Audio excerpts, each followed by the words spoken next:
I'm in the new Salesforce Transit Center, and it's beautiful, but it's kind of a mess. San Francisco spent a lot of money to build this beautiful transit center, this massive thing that was supposed to be an interconnect between rail and bus lines and other types of transit within San Francisco.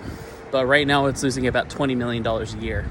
The transit center is huge. It's built on multiple levels where you have bus service on one level, you have a park on the top, you potentially have rail running underneath, but we'll get to that. Fun fact, I was the very first paying customer to arrive at the Salesforce Transit Center. August of 2018, I got on Facebook Live and I live streamed my bus ride over on the very first bus to arrive at this new transit center. And this is the AC Transit staff welcoming us as we're getting off the bus. And I didn't realize me getting off first meant that I was the first. So Salesforce Transit Center started accepting service in August of 2018. And then in September of 2018, the entire place was abruptly closed to anyone in the public because they found cracks in some of the welds that were used to hold this place together. And it wasn't until July of the following year did they reopen this place, which is pretty bad. Thankfully, the entire transit center is warrantied by the developers, so they covered all the costs of fixing it. Turns out during construction, they'd missed one of the steps required during welding. It's required in building code, and that created micro cracks in some of the girders that hold this place together.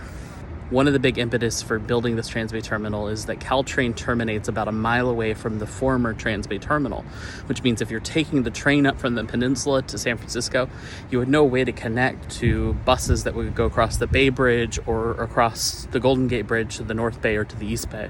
So they wanted one transit center that was a connection between all of that.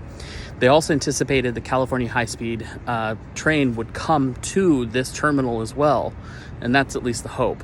Delays and overruns in budgets around the high-speed rail have kind of put that on hold, so we'll see. The entire basement, though, of this building was designed so that they could tunnel from about a mile away to bring the trains in from Caltrain and the high-speed rail to this facility. Until they do that, though, this facility is just going to lose money. One of my big gripes about this Transbay terminal is that it doesn't actually connect with BART. It's about 2 blocks up, and that there aren't enough bike lanes that actually come to this Transbay terminal. As much as I love it just because it's beautiful and it provides a lot of potential interconnects, it doesn't really achieve that yet.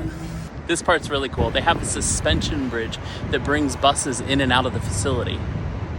This is Salesforce Tower. It's the tallest tower on the West Coast, and it's right next to the Salesforce Transit Center, right next to the Millennium Tower, which I talked about in a previous video about how it's tilting.